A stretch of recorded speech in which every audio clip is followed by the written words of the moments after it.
முதலமைச்சர் விஜய் கடைசியா 6வது நாள் தேர்தல் ரிசல்ட் வந்து 6வது நாள் இன்னைக்கு பதவி ஏத்துக்கிட்டாரு. ஆளுநரும் வந்து பதவியேற்பு வந்து இன்னைக்கு பண்ணி வச்சுட்டாரு. எங்கேயும் இன்னைக்கு எஸ்கேப் ஆகல ஆக்சுவலா. மதர்சார்பற்ற கூட்டணியிலேருந்து வந்த காங்கிரஸ், சிபிஐ, சிபிஎம், விசிக, ஐயுஎம்எல் இவங்களோட ஆதரவோட கிட்டத்தட்ட 120 சீட்டு மெஜாரிட்டி காமிச்சு இன்னைக்கு முதலமைச்சராகவும் பதவி ஏற்றுட்டாரு. இதுல ஹைலைட் என்ன அப்படின்னா, வந்தே மாதரம் அந்த புரோட்டோகால் வந்து த்ரூ அவுட் இந்தியா வந்து மத்திய அரசு அதாவது யூனியன் கவர்மெண்ட் வந்து சொல்லிடுச்சு. அதனால வந்தே மாதரம் பாடி தான் ஆகணும் இனிமே எல்லா அரசு விழாக்களிலையும். வந்தே மாதத்துல ஸ்டார்ட் பண்ணி அதுக்கப்புறம் தேசிய கீதம் பாடினாங்க. அதுக்கப்புறம் வந்து 3வது தான் தமிழ் தாய் வாழ்த்து பாடப்பட்டுச்சு. அந்த செர்மனியோட முடிவுலையும் பார்த்தோம் அப்படின்னா வந்தே மாதரம் தேசிய கீதமும் தான் பாடப்பட்டுச்சு. இதுக்கு முன்னாடி எப்படி இருந்தது அப்படின்னா தேசிய கீதமும் தமிழ் தாய் வாழ்த்தும் பாடப்பட்டிருக்கு. இப்போ வந்தே மாதரம் வந்து யூனியன் கவர்மெண்டால இனிமே எல்லா அரசு விழாக்களிலும் பாடப்படணும்னு சொல்ல போனதால இப்போ வந்து புதுசா அது வந்து இதை பண்ணியிருக்காங்க. ஃபெப் 2026 தான் அது வந்து ஸ்டார்ட் பண்ணியிருக்காங்க. அதுக்கப்புறம் விஜய் முதல்வராக பதவியேற்றுக்கிட்டாரு. அதுக்கப்புறம் புஷி ஆனந்த், ஆதவ் அர்ஜுனா, சிடிஆர் நிர்மல்குமார், ஐஆர்எஸ் அரவிந்த் ராஜ்குமார், அதுக்கப்புறம் ராஜ்மோகன் அப்படின்னு சொல்லிட்டு சில முக்கியமான ஆட்கள் அந்த டாப் 5 ஆட்கள்லாம் வந்து பதவியேற்றுக்கிட்டாங்க அமைச்சரா. இப்போ என்னென்ன பொசிஷன்ஸ் வந்து உத்தேச பட்டியல் நேற்று விட்டுருக்காங்க. ஸோ அதை பத்தி நாம வந்து லேட்டரான் பேசுவோம். என்னென்ன வாக்குறுதிகளில் வந்து முதல்வரா ஆனோன்னு கையெழுத்து போட்டாரு அப்படின்னு தான் நம்ம இதை பார்க்க போறோம். முக்கியமான 3 திட்டங்கள்ல வந்து அவங்க கையெழுத்து போட்டிருக்காங்க. அவர் ஆல்ரெடி சொன்ன மாதிரி 200 யூனிட் எலக்ட்ரிசிட்டி ஃப்ரீ அப்படிங்கிற இதுல வந்து முதல் கையெழுத்து வந்து விஜய் அவர்கள் போட்டிருக்காரு. 2வது சைன் போட்டிருக்குது பெண்களின் பாதுகாப்பை மேம்படுத்த வந்து சிங்கப்பன் சிறப்பு அதிரடிப்படையை வந்து அவர் அதுல வந்து கையெழுத்து போட்டிருக்காரு. 3வது விஜய் சைன் போட்டிருக்கு பார்த்தோம் அப்படின்னா போதைப் பொருளை தடுக்கிறதுக்காக எல்லா மாவட்டத்திலையும் போதைப் பொருள் தடுப்பு படை வந்து உருவாக்குறதுக்காக சைன் போட்டிருக்காரு. ஸோ இப்போ இந்த 3ஐயும் தனித்தனியா உங்களுக்கு நான் இப்போ எக்ஸ்பிளைன் பண்ணிடுறேன். ஃபர்ஸ்ட் வந்து அந்த எலக்ட்ரிசிட்டி ரேட் குறைக்கிறது அந்த 200 யூனிட் ஃப்ரீ அப்படின்னு சொன்னதை பத்தி நம்ம பேசிடலாம். விஜய் அவர் சொன்ன மாதிரியே முதலமைச்சர் ஆனா 200 யூனிட் எலக்ட்ரிசிட்டி ஃப்ரீ அப்படிங்கிறதுல வந்து அவர் சொன்ன மாதிரியே கையெழுத்து போட்டாரு. பட் அதுல ஒரு இக்கு வச்சுதான் பண்ணிருக்காரு அப்படின்னு தான் நான் நினைக்கிறேன். ஸோ விஜய் சொன்ன மாதிரி அந்த 200 யூனிட் ஃப்ரீ மாசம் இவங்க கொடுக்குறாங்களா அப்படின்னு பார்த்தா இல்ல, மாசம் கிடையாது. இவங்களும் 2 மாசத்துக்கு தடவை தான் இதை கொடுக்க போறாங்க. ஸோ ஏன் சொன்னதை வந்து எடுத்தோடனே சொன்னதை செய்யலையா அப்படின்னு நமக்கு வந்து கேள்வி வருது. உடனே வந்துடாதீங்க, கொத்தம் சொல்றதுக்கு வந்துட்டீங்க அப்படின்னு சொல்லாதீங்க. இது வந்து ஏன்னா நீங்க விஜய் என்ன சொன்ன மாதிரியே வந்து ஆட்சியில் இருக்கவங்க தான் கேட்க முடியும். யார் ஆள்றாங்களோ அவங்கள தான் கேட்க முடியும். யார் தப்பு பண்றாங்களோ அவங்கள தான் நம்ம கேட்க முடியும். இது பெரிய தப்பா அப்படின்னு கேட்டா வந்து தப்பு தான். ஏன்னா வந்து 200 யூனிட் ஃப்ரீ அப்படிங்கிறது மாசம் ஏன்னா உங்க அபிஷியல் வெப்சைட்ல இருக்கு, உங்க மேனிஃபெஸ்டோல இருக்கு. விஜய் சொல்றாரு, உங்களோட அபிஷியல் யூடியூப் சேனல்ல வந்து ஒரு ஆட் நீங்க போடுறீங்க, எங்க அண்ணா வந்தா மாசம் 200 யூனிட் ஃப்ரீ எலக்ட்ரிசிட்டி கிடைக்கும் அப்படின்னு ஒரு ஆடை நீங்களே போடுறீங்க. ஸோ அது வந்து நீங்க சொன்னதை செய்யல அப்படிங்கிறத நாங்க வந்து இங்க சொல்லி காமிக்கிறோம். நீங்க உடனே வந்துட வேணாம், வந்து எடுத்தோம் என்ன இப்பதான் பதவி எடுத்தார் உடனே வந்து குத்த சொல்ல வந்துட்டீங்கடா அப்படின்னு கேட்காதீங்க. கண்டிப்பா வந்து இதை சொல்லி காமிப்போதான். அதாவது நீங்க சொன்னது ஒண்ணு செய்யறது ஒண்ணு அப்படிங்கிறத நாங்க சொல்லி காமிப்போதான். நீங்க நல்லா பண்ணீங்கன்னா நல்லா பண்ணீங்க அப்படின்னு இங்க சொல்லி காமிக்கிறதுக்கும் நாங்க ரெடியா தான் இருக்கோம். இப்போ வந்து முன்னாடி எலக்ட்ரிசிட்டி டாரிஃப் எப்படி இருந்துச்சு அப்படின்னு நம்ம பார்த்தோம் அப்படின்னா முன்னாடி 100 யூனிட் ஃப்ரீ தான். இப்போ வந்து அதை 200 யூனிட்டா அவங்க மாத்திருக்காங்க.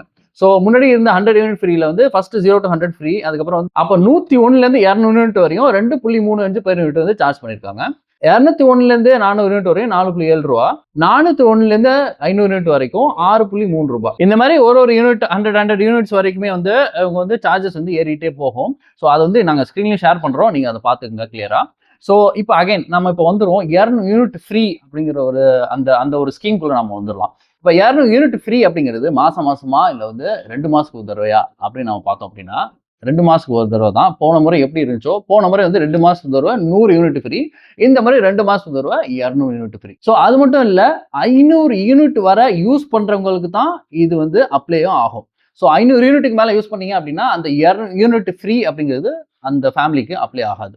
இப்போ வரைக்கும் போன வாட்டி எவ்வளோ இருந்துச்சு அந்த யூனிட் பிரைஸ் அப்படிங்கிறது நம்ம ஆல்ரெடி நம்ம சொல்லியிருப்போம். இதுல எதுவும் அப்டேட் இருக்கா, இல்லை கூட ஏற்றுறாங்களா அப்படிங்கிற டீட்டெயில்ஸ் வந்து நமக்கு வந்து இன்னும் அவைலபிள் இல்லை. ஸோ அந்த டேட்டா வந்தோம் அப்படின்னா அதை பற்றி நம்ம ஒரு வீடியோ போடுறோம். நெக்ஸ்ட் பார்த்தோம் அப்படின்னா ஒரு திட்டம் அப்படின்னா சிங்கப்பன் சிறப்பு அதிரடிப்படை பெண்களுக்கான திட்டம் வந்து பெண்கள் பாதுகாப்பை மையப்படுத்தி ஒரு திட்டம் வந்து கொண்டு வந்திருக்காங்க. அதை தான் அவர் 2வது கையெழுத்து போட்டிருக்காரு. ஸோ அதோட நோக்கம் என்ன அப்படின்னா பெண்கள் மற்றும் குழந்தைகளுக்கு எதிரான குற்றங்களை ஒழிப்பதே இதன் முதன்மை நோக்கம் அப்படின்னு அது சொல்லப்படுது. ஸோ இது முழுக்க பெண் போலீஸை மட்டும் வச்சு இயங்குற ஒரு சிறப்பு பிரிவா இருக்க போது. அது மட்டும் இல்ல எல்லா மாவட்டத்திலையும் இதை கொண்டு வர போறாங்க. இந்த சிங்கப்பன் சிறப்பு அதிரடிப்படை வந்து எப்படி செயல்பட போகுது அப்படின்னா 24/7 வந்து இது செயல்பட போகுதுன்னு சொல்றாங்க. பொது இடத்துலையும் வந்து பள்ளிகள், கல்லூரிகள் அந்த மாதிரி எல்லா இடத்துலையும் வந்து இது இருக்க போகுது அப்படின்னு சொல்றாங்க. ஸோ அது மட்டும் இல்ல 0 டிலேவே கிடையாது. நீங்க வந்து ஒன்ஸ் வந்து கம்ப்ளைண்ட் ரெஜிஸ்டர் பண்ணீங்கன்னா 0 டிலே வச்சு உடனே அதிரடி நடவடிக்கை எடுப்போம் அப்படின்னு சொல்றாங்க. இந்த ஸ்பெஷல் டாஸ்க் ஃபோர்ஸ் அப்படிங்கிறது சோஷியல் மீடியா மூலமா வர பெண்களுக்கு வர ஒரு த்ரெட்டோ இல்லை வந்து அது மூலமா வர ஒரு அபியூஸோ அதையும் வந்து இவங்ககிட்ட டைரக்டா வந்து நம்ம கம்ப்ளைண்ட் பண்ணலாம். அதுக்கும் வந்து உடனடியாக நடவடிக்கை எடுக்கப்படுறதா சொல்லப்படுது. ஸோ அது மட்டும் இல்லை இதுக்கு ஒரு தனியாக ஒரு ஆப் இருக்க போது, இதுக்குன்னு ஒரு தனி ஹெல்ப்லைனும் இருக்க போகுது. மூணாவதா விஜய் கையெழுத்துப்பட்ட ஒரு திட்டம் அப்படின்னா போதைப் பொருள் தடுப்பு சிறப்பு படை. இதுல இருந்து இவங்க ட்ரக் ஃப்ரீ தமிழ்நாடு, போதைப் பொருள் இல்லாத ஒரு தமிழகத்தை உருவாக்க முயற்சி பண்ண போறாங்களாம். ஸோ இந்த திட்டம் மூலமா போதைப் பொருளே இல்லாத ஒரு தமிழகத்தை உருவாக்குறது தான் வந்து முக்கியமான ஒரு நோக்கமா இருக்க போகுது அப்படின்னு சொல்லியிருக்காங்க. ஸோ இதன் மூலமா வந்து என்ன பண்ண போறாங்களாம் அப்படின்னா நெட்வொர்க், இது ட்ரக் சம்பந்தப்பட்ட ஒரு நெட்வொர்க்கை ஒழிக்கிறதுக்கான நடவடிக்கைகள் எடுக்கப்படும் சொல்லியிருக்காங்க. ஸோ அது மட்டும் இல்ல, இது வந்து கல்வி நிறுவனங்கள், அதாவது இந்த காலேஜஸ், இந்த ஸ்கூல்ஸ், யூனிவர்சிட்டிஸ் அங்கெல்லாம் வந்து அங்கெல்லாம் வந்து விற்பனைகள் அது சேல் பண்றாங்களா அப்படின்னு கவனிக்கிறதும் இதோட வேலையா இருக்க போகுதுன்னு சொல்றாங்க. ஸோ தடுக்கிறது மட்டும் இல்லாம இது வந்து போதையால் பாதிக்கப்பட்டவங்களையும் வந்து ஒரு ரிஹாபிலிட்டேஷன் கொடுக்கறதுக்காகவும் இந்த படை வந்து உதவும் அப்படின்னு சொல்லப்படுது. ஸோ இந்த 3 திட்டங்களை தான் இப்போ வந்து விஜய் அவர்கள் வந்து சைன் போட்டிருக்காரு. ஸோ போலீஸ் ஃபோர்ஸ் அப்படிங்கிறது வந்து மோஸ்ட் ப்ராபப்லி அண்டர் முதலமைச்சர் கீழே தான் இருக்கும். ஸோ அப்படிங்கிற பட்சத்தில் இது வந்து முதலமைச்சர் விஜய் கீழே தான் வரப்போகுது அப்படின்னு தான் நினைக்கிறோம். அந்த போத் சிங்கப்பன் ஸ்பெஷல் டாஸ்க் ஃபோர்ஸும் சரி, இந்த வந்து போதைப் பொருள் தடுப்பு பிரிவாக இருந்தாலும் சரி, விஜய் கீழே தான் வந்து இயங்க போது. அவங்க டைரக்டா விஜய்க்கு தான் வந்து ரிப்போர்ட்டும் பண்ண போறாங்க. இப்ப நெக்ஸ்ட் என்ன நடக்கும் அப்படின்னு நம்ம பார்த்தோம் அப்படின்னா, நாளைக்கு மிச்சம் இருக்கிற எம்எல்ஏக்கள் எல்லாரும் வந்து பதவியேற்பாங்க. அதுக்கப்புறம் நாளை மறுநாளோ இல்ல 13ஆம் தேதிக்குள்ள வந்து பெரும்பான்மை வந்து ஆளுநர் வந்து நிரூபிக்க சொல்லியிருக்காரு சட்டமன்றத்துல. ஸோ சட்டமன்றத்துல வந்து ஃப்ளோர் டெஸ்ட் வந்து அதுக்கப்புறம் நடக்கும். ஃப்ளோர் டெஸ்ட்டுக்கு அப்புறம் வந்து அமைச்சர் பதவியெல்லாம் கன்ஃபார்மா யார் யாருக்கு போகுது அப்படின்னு இருக்கிற 36 37 அமைச்சர் பதவிகள் இருக்குன்னு நினைக்கிறேன். ஸோ எல்லா அமைச்சர் பதவியும் யார் யாரு எடுத்துக்க போறா, காங்கிரஸ்க்கு என்ன, கூட்டணி கட்சியான காங்கிரஸ்க்கு என்ன போக போகுது, அவங்களுக்குள்ள இதுல வந்து ஸ்பெஷலா யார் யாருக்கு என்னென்ன துறைகள் வந்து போக போகுது அப்படிங்கிறத டீட்டெயில்ஸ் வந்து வெளில வரும். ஸோ ஒன்ஸ் அது வந்தோன்னா நம்ம வந்து இன்னும் டீட்டெயிலா வந்து யாருக்கு என்னென்ன துறைகள் போயிருக்கு அப்படிங்கிறது வந்து நம்ம நெக்ஸ்ட் வீடியோவில் நம்ம பார்ப்போம். தேங்க்ஸ் ஃபார் வாட்சிங், கீப் சப்போர்ட்டிங் அஸ்.